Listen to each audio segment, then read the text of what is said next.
señora presidenta de la Asamblea General, señoras y señores legisladores, autoridades de gobierno que nos acompañan, señor presidente Julio María Sanguinetti, funcionarios de esta casa, mi saludo especial. Una vez más hemos llegado al Parlamento a honrar un compromiso de rendir cuentas a la Asamblea General. Lo podríamos haber enviado, como dice la Constitución, únicamente por escrito, pero entendemos que estas instancias ayudan a fortalecer la democracia y la relación entre los poderes, cumpliendo obviamente la estricta separación constitucionalmente prevista. Cuando empecé a hacer el esbozo del discurso, me trasladé a lo que sucedía aquí hace exactamente un año.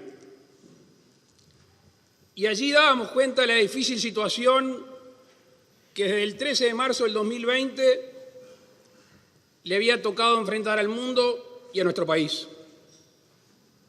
Sobre finales del 2020 la ciencia avanzaba en las vacunas y al mismo tiempo el Uruguay recibía su primer ola de la pandemia. Mientras eso sucedía, nosotros como gobierno estábamos trabajando en la negociación para las compras de vacunas y al mismo tiempo se trabajaba en un plan nacional de vacunación.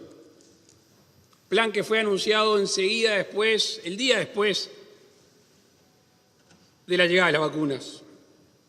El 23 de enero del 2021 anunciábamos las compras de 2 millones de vacunas Pfizer y 1.700.000 vacunas de Sinovac. El 25 de febrero recibíamos las primeras 192.000 dosis de Sinovac. El 27 y el 28 los vacunadores de todo el país recibieron su primera dosis. El 1 de marzo comenzaba la primera etapa del plan de vacunación. Siguiendo las recomendaciones de la OMS, priorizamos al personal de la salud, a las personas más vulnerables, a los servicios esenciales, pero agregamos a todo el personal de la educación, al personal del INAU, del INISA y a las personas privadas de libertad. Ustedes lo saben que se impulsaron varias campañas a lo largo y ancho del país. El pueblo a pueblo que llegó a 300 localidades del interior del país. La vacunación en los centros de INAU, el plan olla a olla, empresa a empresa, a los liceos y en los últimos tiempos se ofreció vacunar a los extranjeros. Se desplegaron más de 360 vacunatorios a lo largo y ancho de todo el país. Y quiero tener un especial reconocimiento para el profesionalismo y el humanismo de todos los vacunadores que estuvieron en el primer frente de lucha. Me acuerdo que cuando con el Ministerio de Salud Pública y algún otro organismo planificábamos la vacunación, establecíamos un máximo de 30.000 dosis diarias. Esa era la ambición del gobierno. No solo llegamos, sino con el esfuerzo y la buena logística, se llegó a vacunar hasta 60.000 personas por día. Tal es así que sobre julio el Uruguay había alcanzado el 50% de habitantes con 2 dosis. Y eso posibilitó que fuéramos abriendo lentamente las fronteras hasta las medidas que se tomaron en este último noviembre. Pero más allá de la apertura de fronteras, tuvimos que afrontar algo que a todos nos dolió y nos conmovió, que fue la suspensión de clases. Al igual que hicimos en el 2020, esta vez creo yo más ampliamente, la ANEP empezó un proceso gradual de apertura de los centros educativos, empezando por las escuelas rurales. Gracias al despliegue logístico y territorial sin precedentes, Uruguay el año pasado vacunó dio 7 millones de vacunas. Al día de hoy supera los 7.622.000 vacunas. El 83% de los uruguayos cuenta con una dosis, más del 76% con 2, y hoy en día 1.885.000 personas tienen la tercera dosis. Todos ustedes recordarán, y nosotros lo trabajábamos y lo seguíamos a diario, aquella predicción de que nos íbamos a quedar sin camas suficientes de CTI. Bueno, el Uruguay en este tiempo duplicó las camas de CTI a través del financiamiento del Fondo COVID. Y no quiero tampoco dejar pasar la oportunidad de agradecer al personal de la salud, especialmente el personal de CTI, que tuvo una presión extra en esos momentos. Más allá del COVID, la salud fue uno de los pilares importantes de este gobierno y se avanzó en la implementación de la Agencia de Evaluación de Tecnologías Sanitarias, se continuó trabajando en el Registro Nacional de Diabéticos, se hizo el Plan Nacional de ACV y se financió la trombectomía por medio del Fondo Nacional de Recursos. Se amplió la financiación del implante mamario. Casi una centena de niños de nuestro país hoy, a través de la aprobación de un medicamento del Fondo Nacional de Recursos, puede pasar de una manera mejor la enfermedad de la hemofilia. Una comisión tripartita permitió lograr mejores precios de medicamentos de alto costo o alto precio, lo que no significó un ahorro, sino que significó poder comprar más de estos medicamentos con los mismos recursos. Se comenzó también el diagnóstico de situación de la salud en las cárceles. Se crearon casas de desarrollo de la niñez. Se crearon unidades respiratorias de agudos, 67 camas. Cerro Largo, Rocha, Artigas, Rivera, Bella Unión, Salto, Paysandú y Mercedes. Sumados a los CTI que se crearon en el 2020, el de Las Piedras y el de 33, en el 2021 se inauguraron el de Colonia, 8 camas en Tacuarembó, se duplicaron las camas en Paysandú, se amplió el CTI de Florida, Rivera, Salto, La Valleja y Maldonado. Se creó, y el otro día veíamos en las noticias, un nuevo servicio de cirugía fetal en el Hospital de la Mujer del Pereira Rosell. Se pusieron en funcionamiento, y este era un reclamo bien justo, los angiógrafos del Hospital Maciel y del Tacuarembó. Se entregaron, al igual que el año pasado, esta vez 53 ambulancias a lo largo y ancho del país, 37 especializadas y 16 comunes. Se continuó con algo que la vicepresidenta trabajó mucho, que es la línea emocional. Se recibieron al día de hoy más de 40.000 personas, 40.000 llamados que necesitaban a alguien que los escuche y que los guíe. Se creó la Casa Pando, destinada a pacientes con trastornos mentales. El programa de salud bucal, que iniciara en su momento el expresidente Tabaré Vázquez, incorporó 32 sillones odontológicos en distintos departamentos con una cobertura de 52.000 niños en 160 escuelas urbanas y 370 escuelas rurales. Para este 2022, además del Hospital del Cerro, cuyo obrador ya está implantado, se proyectan obras en varios hospitales, en el Pasteur, en el Piñero del Campo, en el Exfiltro, en el Centro de Salud Mario Pareja en Las Piedras, en la UBA, que es en el barrio Calafide de Salto, Policlínica Intersocial y el Vejía en Maldonado, en el Portal Amarillo, en el Centro de Salud de Guichón y en el Hospital de Canelones. Al mismo tiempo, el MIDES jugó un rol fundamental en la pandemia. y continuó con sus esfuerzos para mitigar los impactos sociales. Se dispuso de un refuerzo en las partidas de asignaciones familiares, alcanzando aproximadamente 200.000 hogares, 800.000 personas y de ellas 370.000 son niños. Adicionalmente, se brindó un apoyo focalizado a la primera infancia. Además, se duplicó en el periodo de abril a julio el cupón de la canasta de TUAP. Los refuerzos de la AFAMP en el 2021 implicaron un aumento del 127% de los fondos.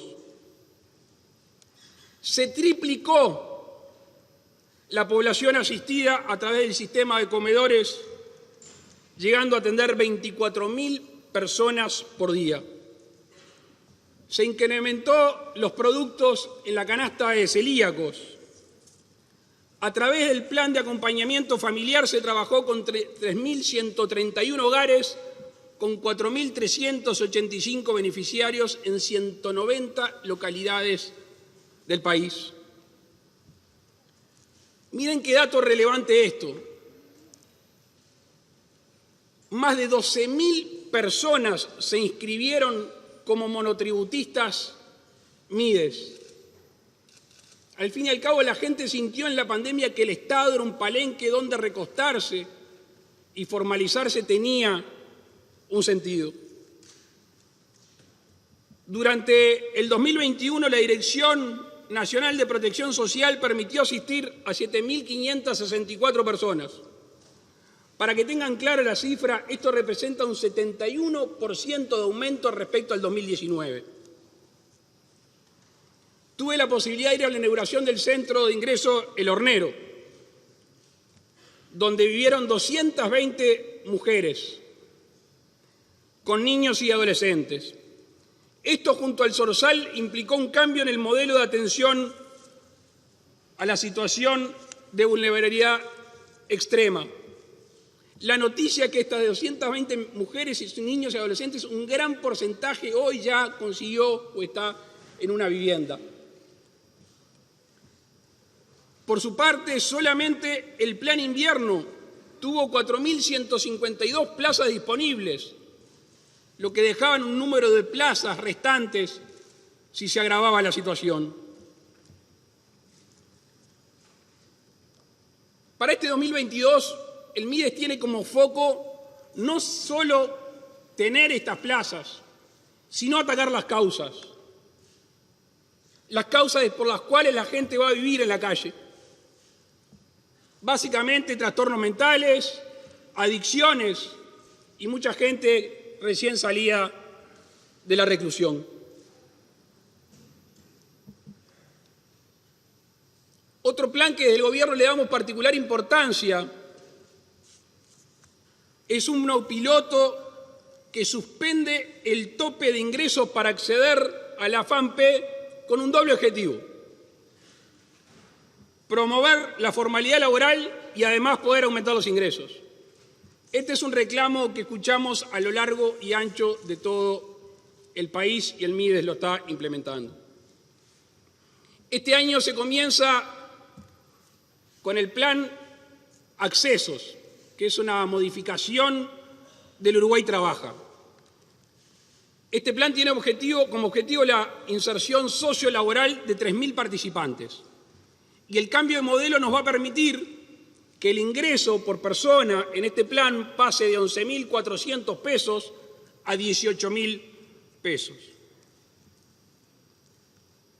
Y quiero compartir con ustedes un dato que para mí es importante y habla de la trascendencia que tiene la aceleración de los procesos.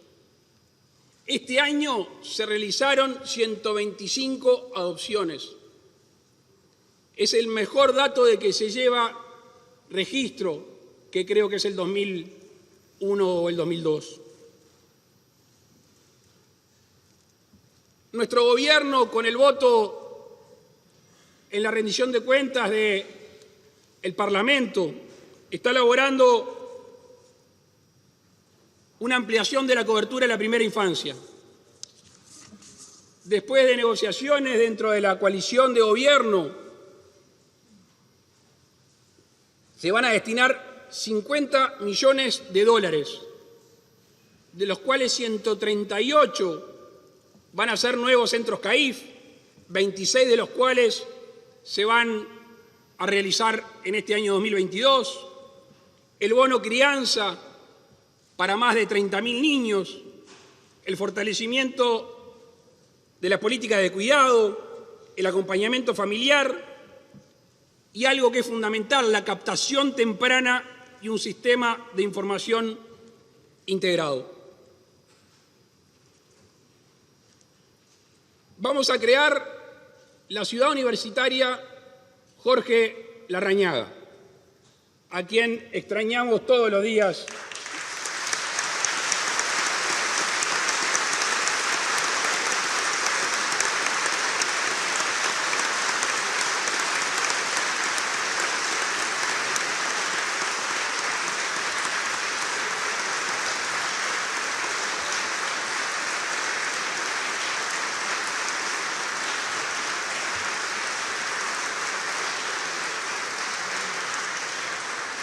Y fue uno de los principales impulsores de esta ciudad universitaria, que va a empezar pudiendo albergar entre 150 y 180 jóvenes del interior del país que vengan a estudiar. Ya mencionamos anteriormente las dificultades que tuvimos en la educación y las medidas que se tomaron para el retorno a clase. Pero esto también implicó gastos, implicó inversión. Y quiero destacar que se mantuvo durante todo el año el sistema de alimentación gratuita para miles de estudiantes. Y se atendió por segundo año consecutivo, en el marco de la emergencia sanitaria, la alimentación en los periodos de vacaciones. Esto llegó a 180.000 niños. La ANEP tuvo que invertir en reformas edilicias debido a los protocolos por la pandemia, invirtiendo 376 millones de pesos. También se tuvo que contratar, debido a la cantidad de docentes y no docentes que contrajeron el virus, y además para poder separar y tener las clases como demandaba el protocolo. Se invirtieron 47 millones de pesos en este sentido y se pagaron más de 296 millones de pesos de horas por tutorías en primaria, secundaria y la UTU. Al mismo tiempo se autorizaron la creación de cargos de maestros de manera excepcional. Se puso en ejecución la nueva propuesta de educación media básica, denominada Centros María Espínola. Hoy se está aplicando en 12 centros de educación secundaria y técnico profesional, tanto en el ámbito urbano como rural. En estos centros se realizó la elección de horas por 3 años. Esto le va a dar estabilidad al plantel docente que es tan importante en un centro educativo. Se dio un salto de eficiencia en el área de educación superior. Se registraron 2.699 títulos y se recibieron 112 solicitudes de reconocimiento de carreras nuevas o con modificaciones. Se elaboró el Plan de Política Educativa Nacional, cuyo documento vino aquí a la Asamblea General. Se lanzó también el Plan de Educación en las cárceles. Por primera vez se reconoció el carácter terciario de una carrera dictada por las escuelas del Sodre. La generación 2021 de la UTEC fue la más numerosa de la historia, con 1.004 estudiantes. Durante el primer semestre del 2021, el número de usuarios diarios de la plataforma CREA se multiplicó por 13. En todo el año, 793.000 estudiantes y docentes usaron esta plataforma, cumpliéndose la meta de 170 locales educativos rurales con alta performance. La ANI abrió 45 convocatorias y se aprobaron 900 proyectos. Hoy hay 3.193 proyectos en ejecución. En materia de vivienda, se generó y se votó aquí el Fideicomiso de Integración Social Urbana. Creo que todos tenemos presente los miles y miles de compatriotas que viven en condiciones indignas y que hay que dar un fuerte impulso a estas políticas, tan necesarias como heterogéneas según la situación, el departamento y la condición. Queremos llegar a una inversión de 240 millones de dólares en estos tiempos para así más que duplicar lo que se viene invirtiendo. En el 2021 se finalizaron un total de 3.491 soluciones habitacionales, a los cuales se deben agregar 4.216 acciones sobre el stock ya finalizado. La ANB finalizó 12.026 actuaciones de todo tipo. Quiero destacar que ingresaron 180 proyectos a la oficina del inversor de la ANB. Estos son 5.704 viviendas promovidas, lo que también significa un récord desde que existe la Ley de Promoción de la Vivienda de Interés Social. MEVIR entregó 883 soluciones, beneficiando a 3.081 personas del medio rural. En lo que hace a vivienda, en este 2022 se van a finalizar aproximadamente 3.000 y se van a comenzar 5.000.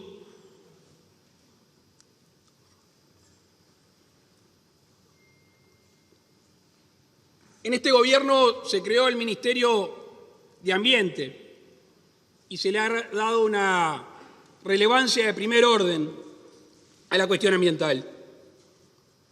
Y desde su existencia ha abordado distintos temas y distintas realidades.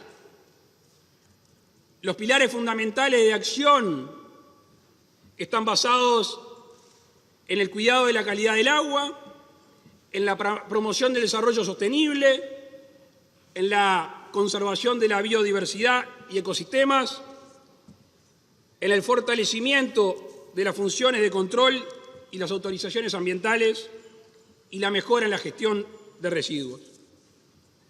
Se presentó una estrategia climática de largo plazo, eso en el contexto de los acuerdos asumidos en París. Es bueno decir que ha existido una coordinación constante entre el ministro de Ambiente, el ministro de Industria, de Ganadería y el de Economía en la cuestión ambiental, así transversalmente está presente en todas las decisiones. Estamos avanzando y esperemos estar llamando a licitación en el segundo semestre de este año para el proyecto Arasatí, que significa una nueva fuente de agua potable, y al mismo tiempo, y también en el segundo semestre, la posibilidad de la iniciativa privada universalización del saneamiento. La OCE este año tuvo una inversión de 71 millones de dólares y tiene la misma inversión planificada para el año que viene. Quiero detenerme aquí en un tema que no es específicamente materia del Poder Ejecutivo, pero que es un tema bien sensible. En el año 2010, cuando yo era diputado y se crearon las comisiones sectoriales, me tocó participar de la de Medio Ambiente. Y allí ya trabajamos en mejorar sensiblemente la disposición final de residuos en nuestro país. Por una razón u otra no se ha avanzado.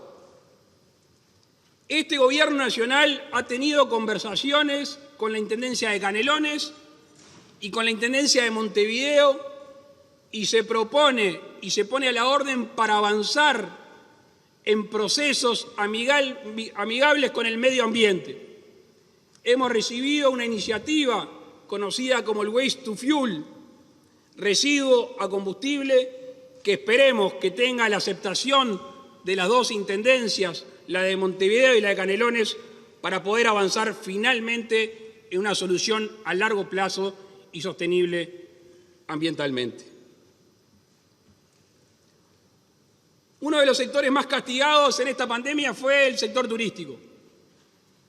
Y permítanme tener un reconocimiento para los operadores turísticos y las gremiales que trabajaron codo a codo aportando soluciones al Gobierno.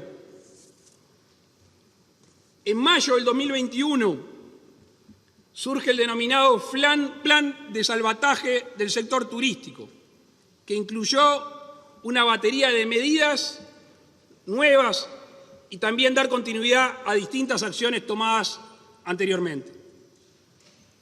Ellas son relativas al crédito, al empleo, a pagos al Estado, a subsidios, etc. El Gobierno hizo una apuesta, hizo un esfuerzo para atraer actividades internacionales a nuestro país, para de alguna manera tratar de mitigar esta situación. Todos recuerdan aquí, con el trabajo además de la Secretaría Nacional de Deportes, que se jugaron las finales de la Copa Sudamericana y la de Libertadores, tanto de hombres como mujeres. De cara al verano 2022, también se trabajó en una serie de beneficios del sector, incluyendo tanto a turistas extranjeros como a uruguayos, medidas que se van a extender hasta mediados de abril. La seguridad pública ha sido un desvelo para este Gobierno. Nada más ni nada menos porque es un clamor popular a lo largo y ancho del país tener acciones necesarias para poder vivir en paz en nuestro territorio. Asumimos compromisos durante la campaña electoral y los hemos ido cumpliendo. No concebimos la violencia ni el delito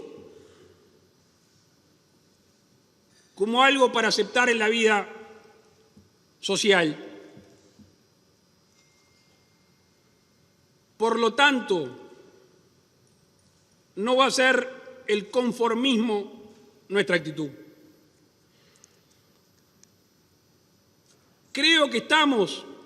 Estoy convencido que estamos en el rumbo adecuado y correcto. Y esto no se trata de relatos ni de voluntarismo, se trata de datos. Y las cifras son contundentes. Ha habido una mejora sensible en este aspecto. Y comparémoslo con el 2019, para no entrar en una discusión infértil sobre si el 2020 tuvo otras causas la disminución de los delitos.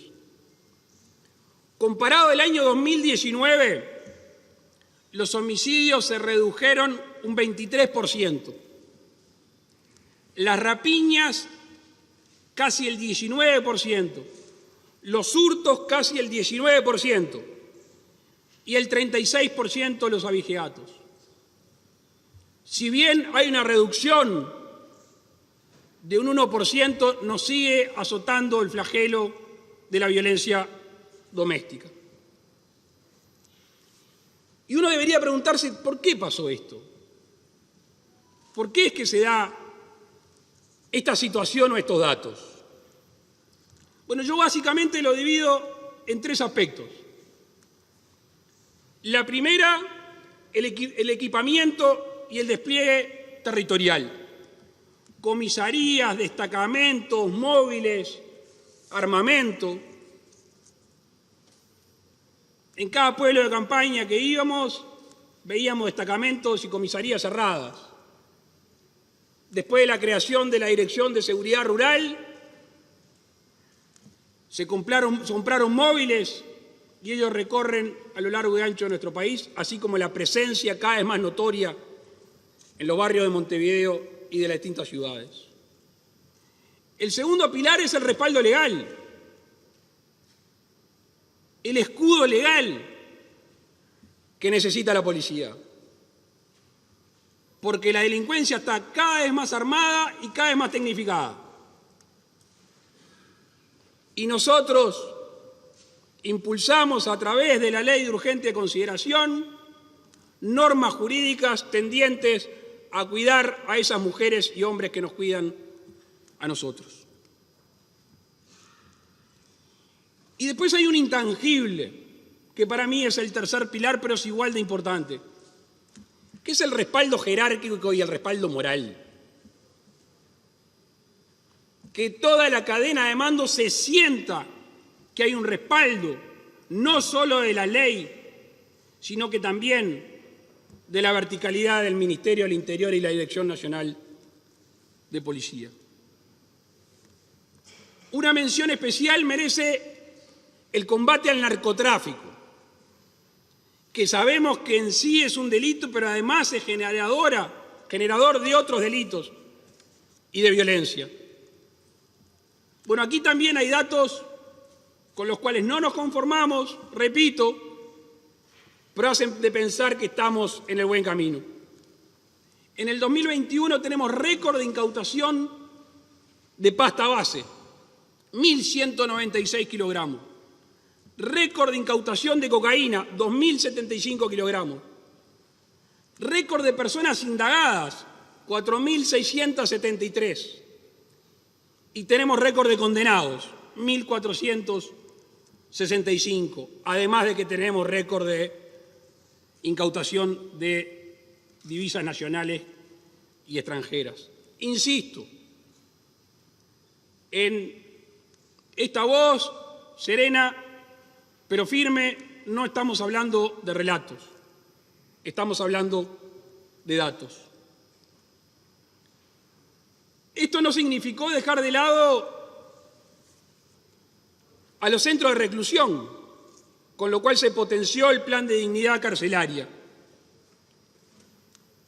En dos ámbitos, obviamente la mejora en la infraestructura, porque al ser más eficientes y más eficaces en la condena, las condiciones de reclusión se fueron deteriorando. Y por eso tenemos previsto el llamado a precios para construir nuevas plazas en varios lugares del país y de la capital. Pero además queremos potenciar las posibilidades de rehabilitación que hoy en día parecen lamentablemente escasas.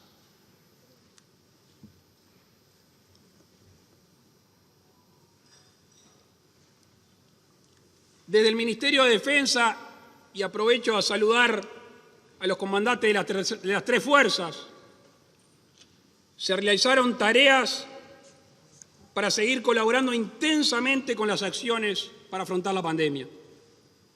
Se utilizaron todos los recursos materiales a disposición y hubo un esfuerzo incesante de todos nuestros efectivos.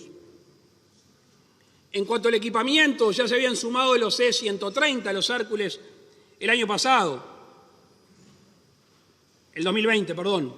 En el 2021 se sumaron 3 embarcaciones clase Marine Protector desde Estados Unidos, se reincorporaron 2 aeronaves, el TRE-34 y el B-200, se incorporó un Bell 212 y finalmente, y por lo menos desde el año 2014 en este Parlamento unánimemente se reclama eso, se ha llamado a interesados para comprar 2 patrullas oceánicas. Finalmente se implementó vía decreto, el decreto 108 del 2021, la determinación de los aeropuertos que integran el Sistema Nacional de Aeropuertos Internacionales. Carmelo, Salto, Paysandú, Rivera, Melo y Durazno, que van a recibir una mejora sensible con una inversión aproximada de 74 millones de dólares. Quiero destacar un dato humano importante desde mi punto de vista, que es la eliminación de la enfermedad celíaca como una limitación al ingreso a la carrera militar, así como también ser portador de HIV.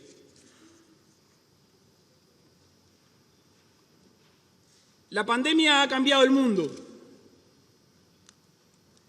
y lamentablemente la acción que todos aquí hemos condenado de Rusia en territorio ucraniano está haciendo cambiar también aún más la realidad mundial. Y allí fue que nos tuvimos que mover en las relaciones exteriores y tendremos que estar atentos a lo que sucede en estos tiempos. Desde el inicio de nuestra gestión, con las limitaciones que explicábamos recién, nos propusimos seguir el camino de la apertura al mundo. Es así que ustedes saben que hemos tratado de convencer a los socios del Mercosur para modernizar el bloque, tratando de flexibilizar el mismo. Ya hace muchos años que gobiernos del Partido Colorado, del Frente Amplio y ahora de la coalición hemos hablado de la flexibilización. Esta vez pasamos de las palabras a los hechos. Y nuestro país ha avanzado formalmente en un estudio de factibilidad en conjunto con China, que esperemos terminar en breve y poder presentarlo a la sociedad, al igual que hemos comenzado conversaciones formales con Turquía para ver si se puede avanzar en un TLC. En este proceso de apertura al mundo se han desarrollado acciones puntuales, suscrito acuerdos, destrabado situaciones, coordinado estrategia con el sector exportador, para así poder ampliar nuestros mercados y tener un acceso con menos trabas a la mayor cantidad posible de países y regiones. Yo tengo la íntima convicción de que estamos en un momento excepcional para nuestro país, que están dadas todas las condiciones para que nuestro país y toda la población demuestre todo su potencial en el concierto internacional. Eso es lo que me he traído de las misiones al exterior.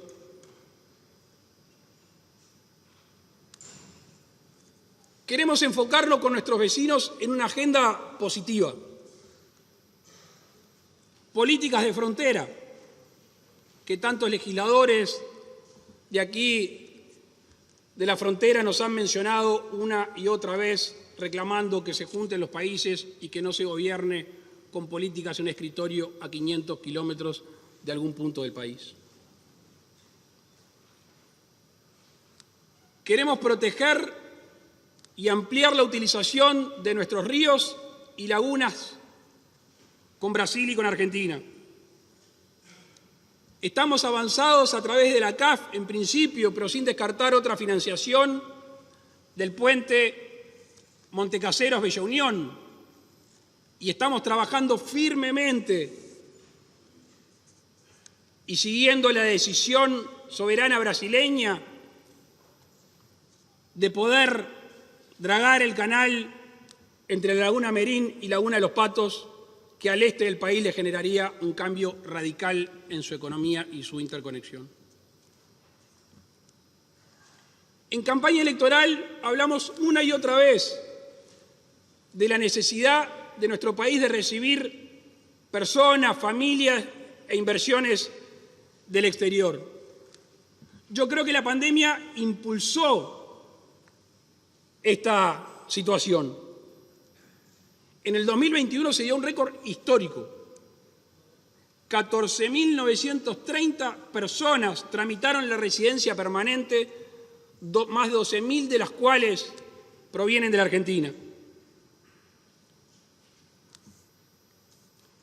En el caso del sector agropecuario, donde las condiciones climáticas son determinantes, bueno, estas nuevamente repercutieron de manera distinta, teniendo efectos contrapuestos para el caso de los cultivos de invierno y los de verano. Sin perjuicio de lo cual, la siembra del área de soja del 2021-2022 se acerca nuevamente al 1.000.000 de hectáreas, siendo la mayor de los últimos 4 años, con un precio promedio arriba de $500.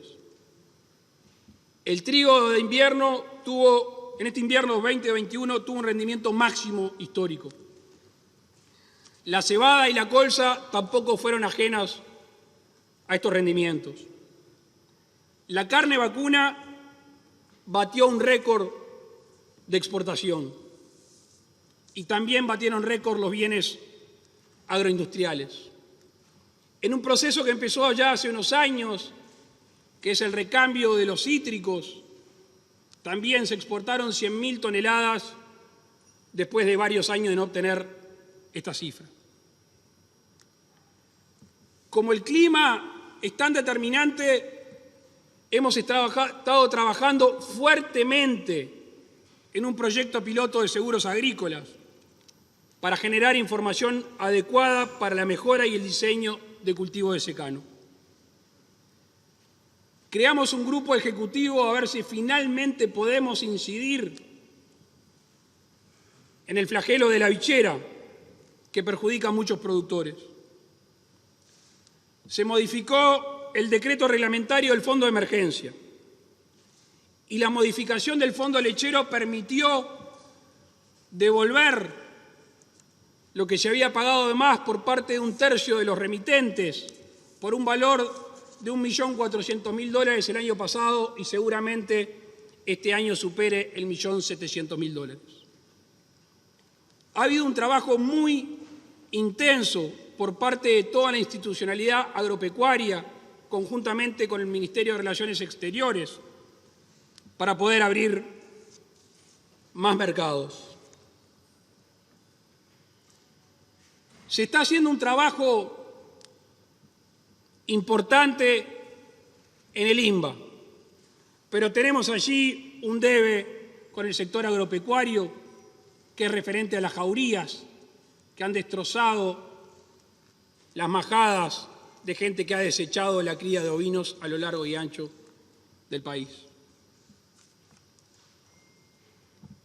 En materia de trabajo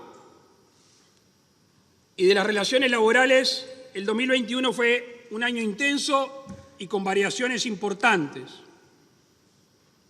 Fue necesario activar nuevamente medidas de apoyo a los trabajadores y a las empresas particularmente afectadas. Se generaron diversos regímenes especiales de seguro de paro, de seguro por desempleo. Se pusieron en práctica mecanismos de estímulo para retomar trabajadores o contratar nuevos. Ustedes recordarán esa partida de $5.000 por trabajador no reembolsable. Se extendió la vigencia del régimen de subsidio parcial y se puso un régimen especial para trabajadores de empresa de los rubros claramente perjudicados por la pandemia.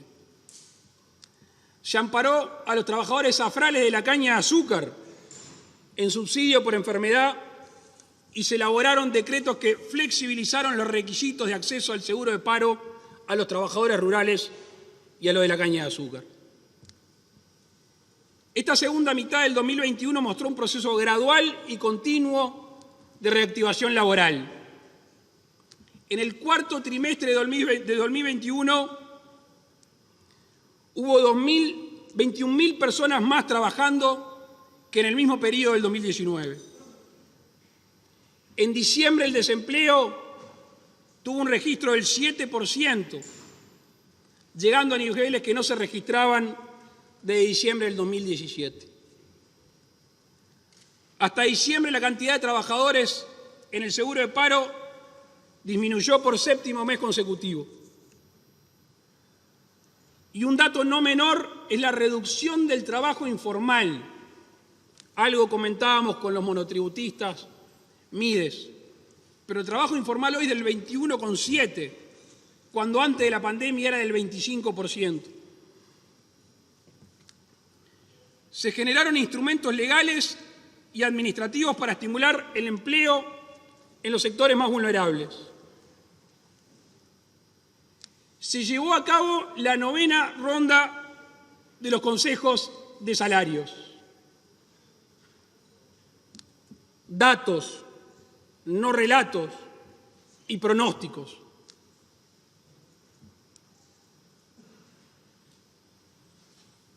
$200 mesas aproximadamente negociaron, lo que incluye a 650.000 trabajadores y en la mayoría de los casos, además, fue por acuerdo de parte. Se aprobó aquí la Ley 19.952 en mayo del 2021, que se creó el Programa de Oportunidad Laboral, que benefició a 15.000 uruguayos. Se está terminando de elaborar un proyecto de ley que modifica la negociación colectiva a los efectos de levantar las observaciones de la OIT y esperemos que en estos meses en el Parlamento finalmente se apruebe la ley que regula la personería gremial. Este año 2022 va a comenzar el proceso de registrar la recuperación del poder adquisitivo del salario.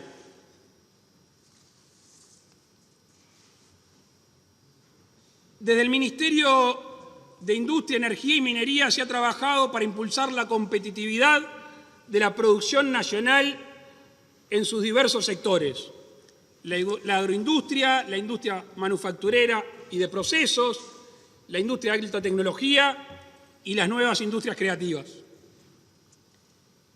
En ese sentido, hemos impulsado nuevas convocatorias para otorgar fondos no reembolsables a proyectos innovadores. Se promulgaron 2 decretos para promover las compras públicas de calzado y vestimenta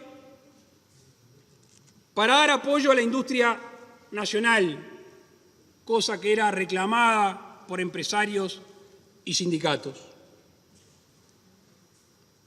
En el ámbito de la energía se ha iniciado el proceso denominado como la segunda transición energética, sostenida sobre la movilidad eléctrica, el hidrógeno verde, la eficiencia energética y la economía circular.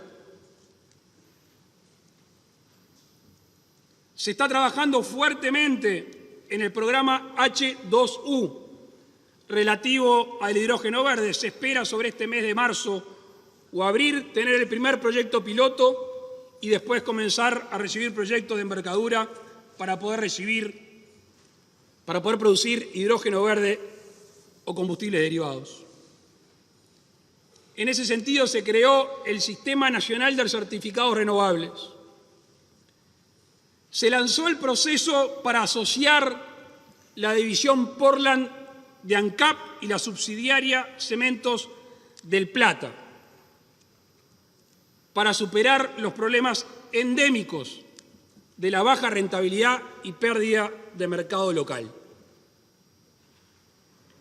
El programa Uruguay Audiovisual tuvo un éxito sin precedentes, entre otras cosas porque en nuestro país fue de los pocos que se siguió produciendo, filmando, a pesar de la pandemia. Cuando recibimos el gobierno se destinaban $4 millones, lo pasamos a 7 e inmediatamente después de ver este éxito, hoy cuenta con un fondo de $12 millones. Fíjense que las exportaciones pasaron de $27 millones en el 2020 a $84 millones en el 2021. Se concretó la portabilidad numérica. Creo que no es necesario abundar sobre aquellas voces que preveían un mecanismo que iba a fundir a la empresa pública. No solo que esos auspicios fracasaron, sino que Antel se ha fortalecido. UTE tuvo un gran año en términos de exportación, superó valores históricos por encima de 594 millones de dólares de facturación y al mismo tiempo la UTE, en convenio con el MIDES, tuvo un plan de UTE social que implicó descuentos hasta el 90% para los hogares más vulnerables. Estoy hablando de 100.000 hogares más vulnerables que se pudieron o se pueden beneficiar con este plan. Se alcanzaron 7.527 conexiones de servicio de energía en zona de contexto económico vulnerable. Se ejecutaron 460 kilómetros de electrificación rural, llegando a 350 nuevos clientes. Para el año 2022 se espera una inversión de la UTE de 212 millones de dólares. Antel. La Antel tuvo crecimiento en todos los giros propios del negocio. Se logró la instalación de 50 radiobases LTE en localidades del interior rural del país donde no había conectividad. Para este año está planificado, está previsto realizar la subasta del espectro 5G. Y este año Antel va a invertir más de 170 millones de dólares. En lo que hace a las obras viales y a las acciones de fortalecimiento, se alcanzó un monto de 517,8 millones de dólares. Es el 90% de lo previsto en el plan quinquenal para el segundo año. Las obras ejecutadas en el 2021, ruta interbalnearia, intercambiador de Solís, ruta interbalnearia, intercambiador de Pan de Azúcar, ruta 12 en el tramo que une la 9 con Solanas y una nueva rotonda en la 104 con la 10, brindando más seguridad vial en la zona. Plantas de acopio y 3.200 metros de hormigón armado en el puerto de Nueva Palmira, que no le corresponde o no es competencia del Ministerio de Transporte y Obras Públicas, pero sí lo habíamos comprometido en campaña electoral. Puente que une las localidades de Lares y Perseverano en el departamento de Soriano, que también fue un compromiso de campaña.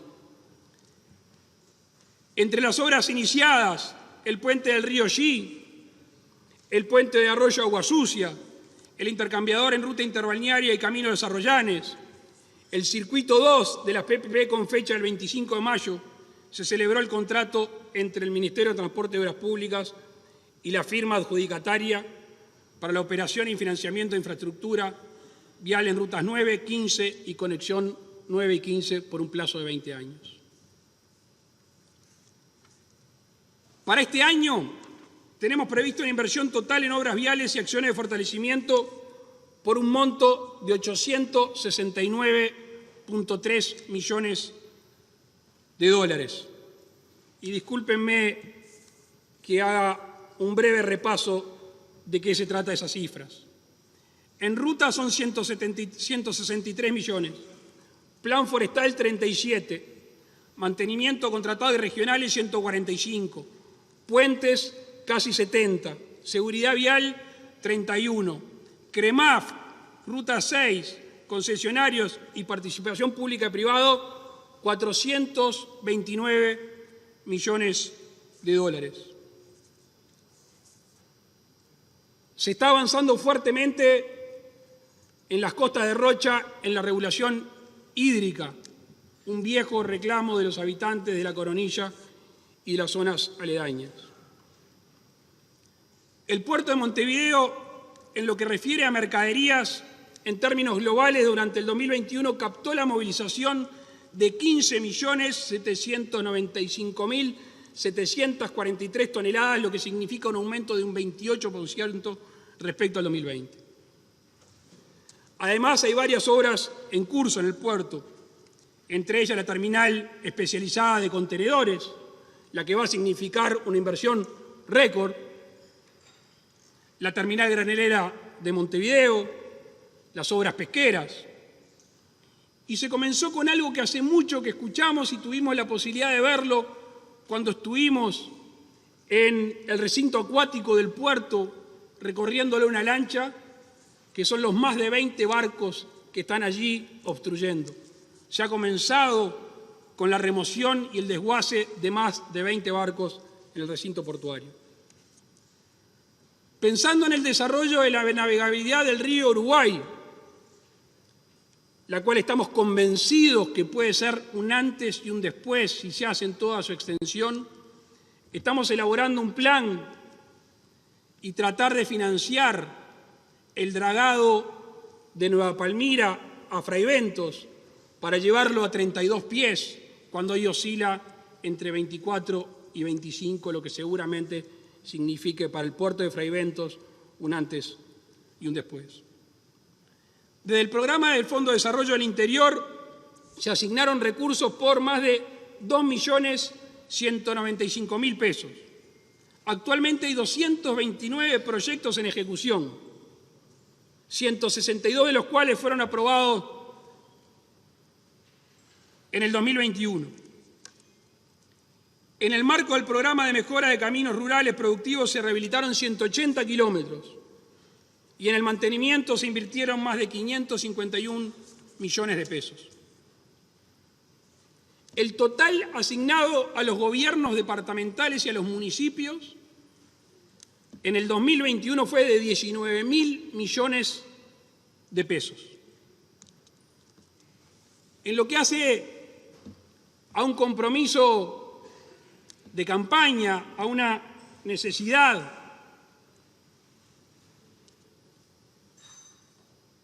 del llenado de vacantes en el Estado,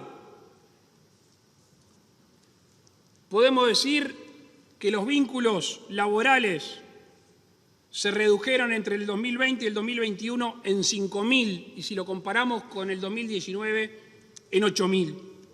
Y esto no afectó a las áreas sensibles como la salud, la educación y la seguridad.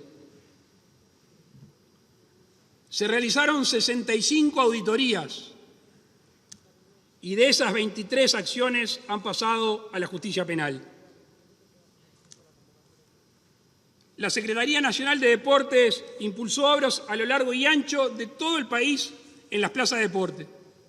Tramitó 46% de proyectos promovidos por un monto de 129 millones de pesos.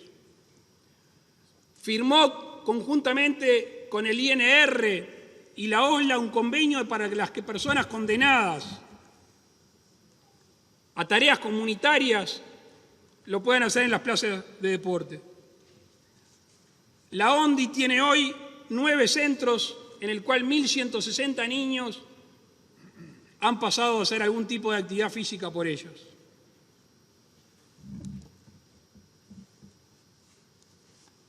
Finalmente, en lo que hace al Ministerio de Economía y Finanzas,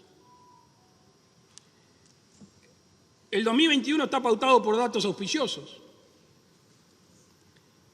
En lo que hace a la recuperación de la economía y el empleo. Las políticas públicas en general y en particular la política económica estuvo dedicada a apuntalar la recuperación de la economía, fundamentalmente de las micro, pequeñas y medianas empresas, a atender a la población más vulnerable y asegurar todos los recursos necesarios a nivel sanitario. El equipo económico hace pocos días hacía una presentación clara y contundente sobre la situación económica y financiera de nuestro país. Quiero destacar algunos puntos en el día de hoy. La proyección de crecimiento de la economía, que fue actualizada por el Ministerio de Economía y Finanzas en un 4,5%. La recaudación tributaria que creció un 7,1% respecto al 2020, pero un 4% con respecto al 2019. el gasto destinado al fondo COVID, y esto fue una discusión política en nuestro país. El año pasado se superaron los 790 millones de dólares. Perdón, los 700 millones de dólares. Y este año lo destinado al fondo COVID supera 1.9% del producto, 1.153 millones de dólares en el 2021 a raíz de la pandemia. El déficit fiscal terminó en 4,2, lo que implica una mejora de las cuentas públicas por segundo año consecutivo. Me parece importante hacer hincapié en estas cifras. Podría citar muchas más, pero ya fueron relatadas por la ministra Susana Arbeleche días pasados. ¿Por qué quería destacar estas cifras? Y porque queda meridianamente probado de que se puede hacer una política económica responsable, que se pueden sostener políticas sociales y aumentarlas, que se pueden generar incentivos económicos para los emprendedores de todos los tamaños y se pueden lograr resultados positivos en todos esos ámbitos. Se puede. Vamos a terminar con esa falsa dicotomía. La discusión ya no es más, o creo que nunca fue, por lo menos para nosotros, más o menos Estado. La discusión es cuidar los recursos públicos y ser justo al gastarlos o invertirlos. Todos recordarán que en la campaña electoral y posteriormente se discutió acerca de que para llevar los planes el gobierno, y más aumentado por la pandemia, se iban a poner impuestos o iban a aumentar los existentes. Y no fue solo una discusión política. Académicos de primer nivel sostenían que eso iba a pasar. De nuevo, dato y no relato. Se hizo una fuerte inversión social, se cumplieron los planes económicos y no se le metió la mano en el bolsillo a los uruguayos.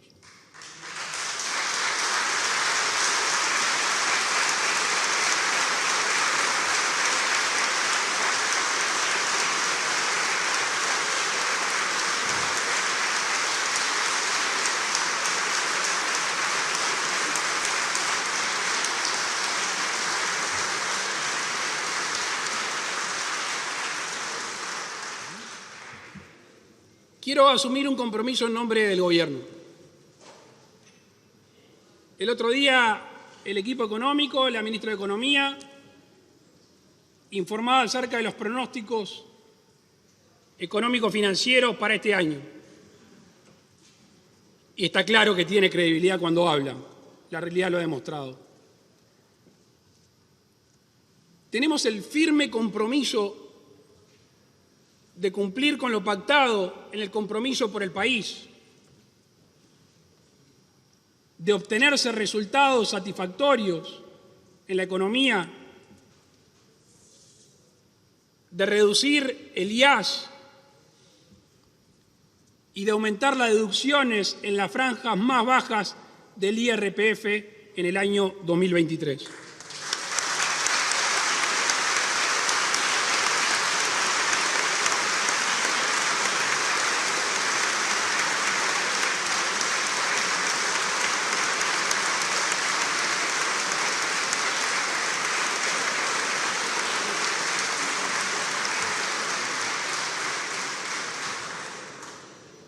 Agradeciéndoles su paciencia, les quiero contar algo que se hizo público. Hace unos meses, con el rector de la universidad, conversamos acerca de algo que no es nuevo. Y en el 2030 va a ser aniversario de nuestra primera Constitución.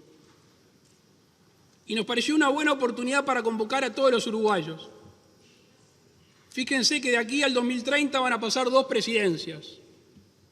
Pero empezar ahora en temas que nos unen y sobre los cuales todos estamos de acuerdo. La Universidad de la República, a través de su rector, nos ha dado el visto bueno para avanzar en estas conversaciones. Y obviamente que vamos a convocar a todos los partidos políticos para tratar de tener un nuevo hospital de clínicas de regalo por el aniversario de la Constitución de 1830.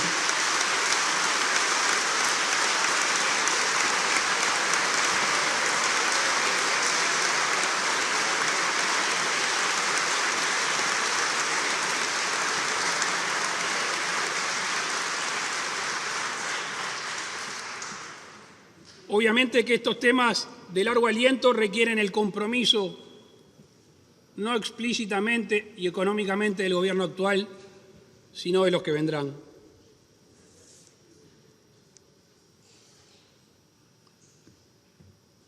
Ayer escuchaba las palabras del Nobel presidente de la Cámara, Ope Pasqué, que suscribo 100%. Yo le decía al presidente Sanguinetti, fue un manual de ciencia política, a la uruguaya. Y se paró sobre dos temas que son vitales: la república y la democracia. Y el límite constitucional que todos tenemos como freno.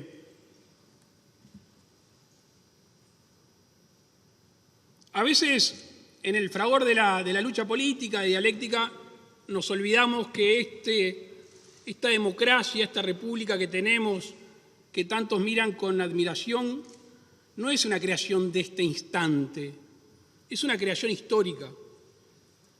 Pero este instante, ayer, mañana, hace a la creación o a la conformación histórica.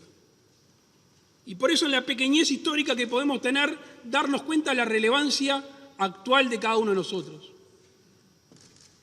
En 25 días vamos a tener una instancia prevista constitucionalmente sobre una ley. Una vez más vamos a ir a las urnas con discusiones firmes y fuertes, pero civilizadamente. Yo me vengo muy orgulloso cada vez que salgo del país. Al Uruguay lo ven como un país excepcional. E insisto, no es por este gobierno, nadie hace excepcional un país en 2 años. Es por una tradición histórica. Y en estos momentos turbulentos a lo largo y ancho del mundo, eso es un hándicap a favor inconmensurable. El mundo se ha achicado con la globalización y hoy Uruguay tiene la chance de abrirse al mundo y de que le vaya bien. Y si por ello no fuera, porque tenemos la obligación de proteger la democracia, de proteger la república, para que nuestros habitantes, nuestros ciudadanos, puedan vivir en paz y en sana convivencia. Muchas gracias.